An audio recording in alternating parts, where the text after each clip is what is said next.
melaksanakan thalabul ilmi dengan mentajalikan hakikat-hakikat ketuhanan yang akan dijalankan dalam syafaat agama.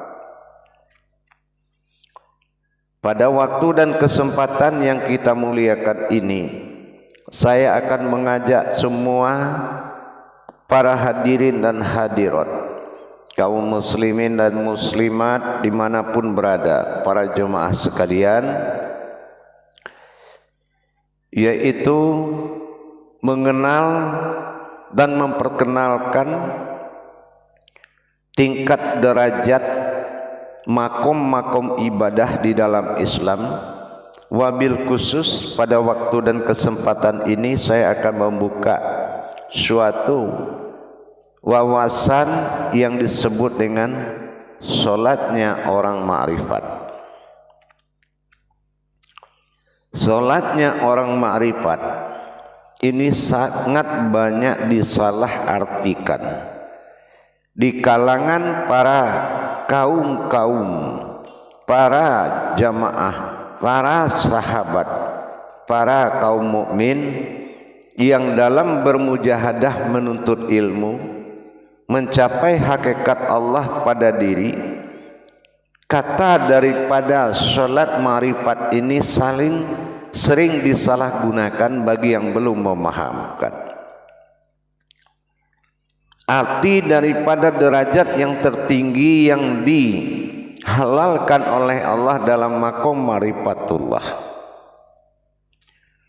Terlaksananya sebuah hubungan ma'rifat seseorang dengan Allah di dalam solat,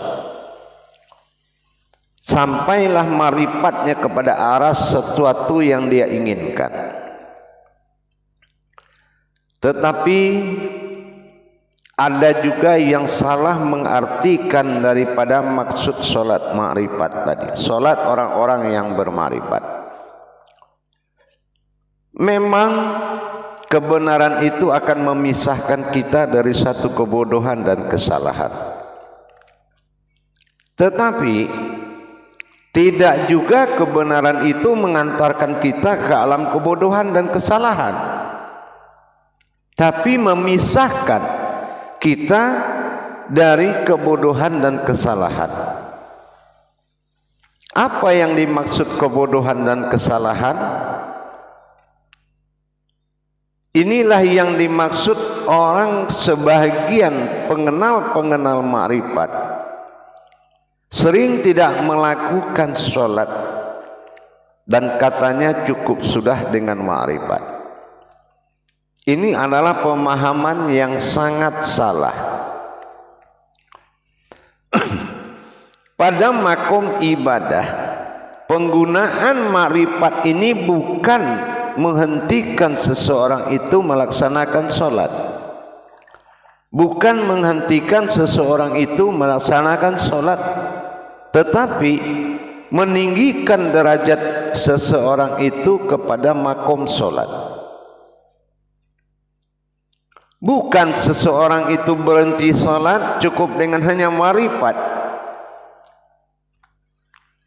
Syariat itu adalah puncak tertinggi dan awal,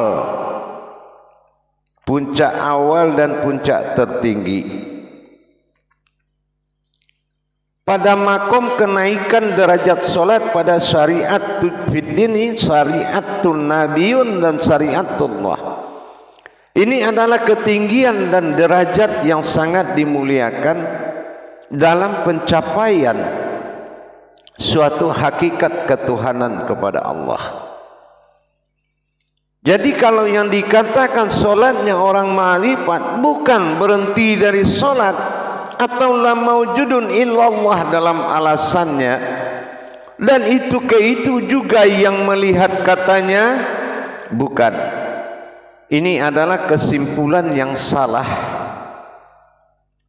Tetapi dikatakan solat ma'rifat itu, solat orang ma'rifat itu adalah satu orang atau seseorang yang berma'rifat kepada Allah dengan dia melihat wujud Allah semata. Wujud Allah semata menjadi perantara seseorang untuk menuju wujudnya Allah. Jadi dia tidak melihat dirinya lagi, melainkan dia melihat wujud dirinya Allah yang didirikan sebagai zahirnya Allah yang digerakkan oleh wujud. Bukan ma'rifat ini menghentikan seseorang berbuat syariat, tetapi satu orang atau seseorang menyaksikan perbuatan zahir Allah pada hakikat menjadi diri baginya, digerakkan, dibawa, dan dia menyaksikan kejadian itu, dan dia melihat dirinya digerakkan oleh Allah menuju singgasana wujudullah. Ini yang dikatakan salatnya orang makrifat. Lawan dari solatnya orang makrifat adalah solat orang sombong. Apa yang dikatakan solat orang sombong? Dia tidak melihat Allah, tapi dia melihat dirinya sendiri. Ini yang dikatakan solat orang sombong. Padahal solat itu ihramnya sifat kemanusiaan menuju sifat ketuhanan. Ihram, maka dia melihat sesosok wujudullah yang berasal dari batin rabbani, rohani dan nurani, mawujud, berwujud insaniyah, berkodrat Muhammad berupa-rupa pada Adam. Dan dia menyaksikan diri rabbani ini digerakkan oleh wujud menujunya, menuju wujud sendiri di alam Baitullah. Ini yang dikatakan salat orang makrifat. Bukan orang makrifat itu berhenti salat. Ini sudah salah pemahaman. Hakikat bertuhan adalah menyembah. Kalau wujud menyembah, zahir Tuhan menyembah kepada wujud batinnya. Setelah zahir dan batin Allah berihram dalam satu kodrat, maka kodrat itu digerakkan berupa af'al dan fi'il menggerakkan. Ini yang dikatakan solat orang makrifat. Jadi bukan orang makrifat itu tidak solat. Salat orang makrifat dia menyaksikan diri rabbaninya Allah, an'amnya Allah, an batin am terlihat.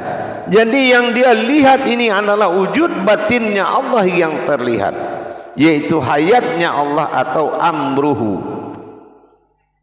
Ini yang dikatakan salat orang makrifat. Tapi kalau salat orang hakikat, dia mengumpamakan wujudullah itu adalah menghadap kepada wujud, wujud menghadap kepada wujud.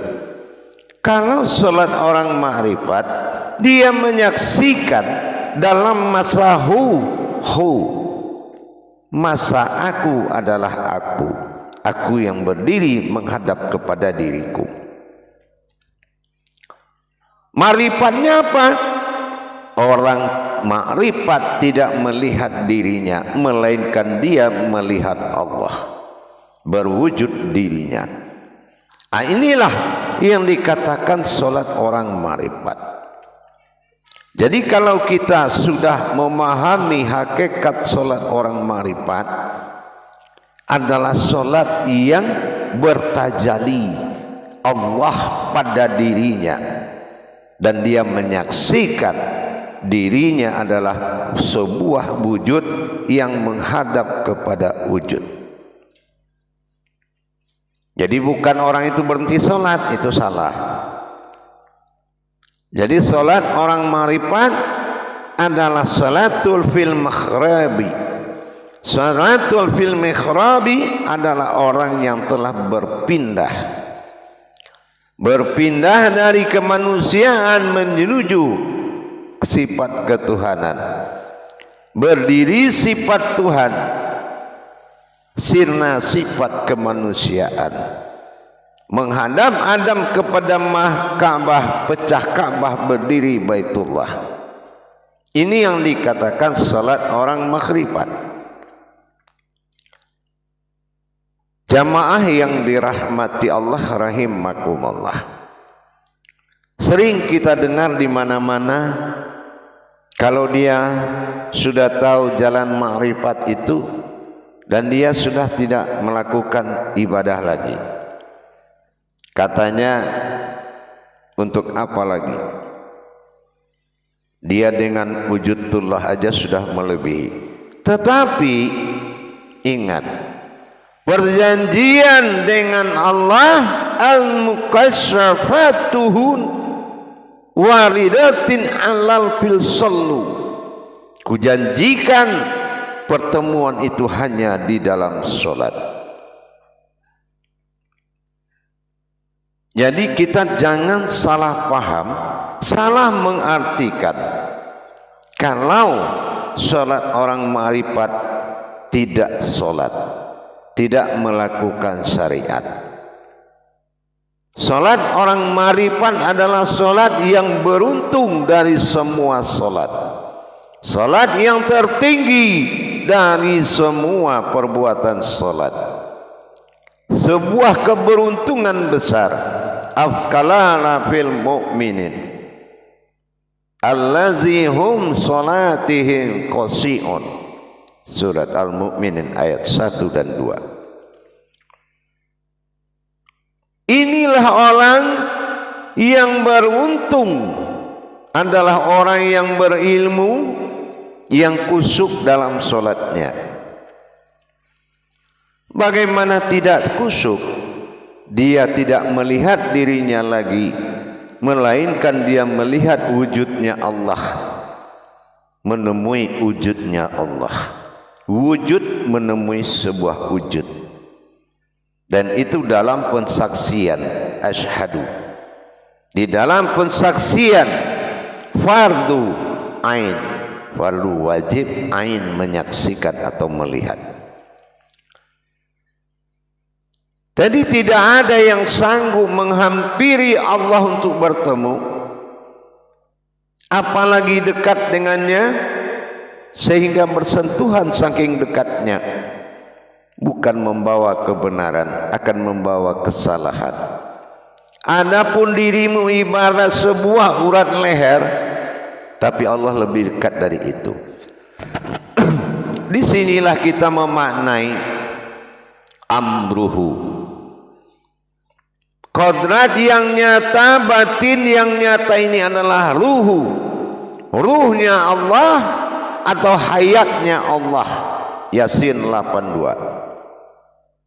Inilah tubuh lahu, tubuh batinnya Allah yang disebut dengan kun, aku, dan terlihat fayakun, dia. Iman kita tertinggi adalah pensaksian, tapi solat orang ma'rifat adalah solat makom tertinggi, yang mana dia tidak melihat dirinya lagi. Tapi kalau kita masih melihat diri kita sebagai umat yang berdiri, itu adalah pekerjaan yang sia-sia. Perhitungan Allah dalam tempat, dalam wujud ketuhanan, bukan dalam wujud amaliyah. Perhitungan Allah adalah dalam sifat dan wujud ketuhanan, dan ini wajib ditembus oleh seorang manusia yang menyadari kalau dirinya adalah hakikat Allah. Jemaah yang dirahmati Allah rahimakumullah, inilah yang dimaksud solat orang bermakrifat. Perbedaannya apa? Perbedaannya adalah derajat. Bukan perbedaan satu solat, satu tidak solat. Jadi dengan kita mengetahui, memahami apa yang saya sampaikan tadi, ini puncak hakikat yang paling tinggi. Puncak hakikat yang paling tinggi orang yang tidak melihat dirinya lagi, hanya melihat wujudnya Allah semata, maka inilah kebenaran dan derajat yang paling dimuliakan.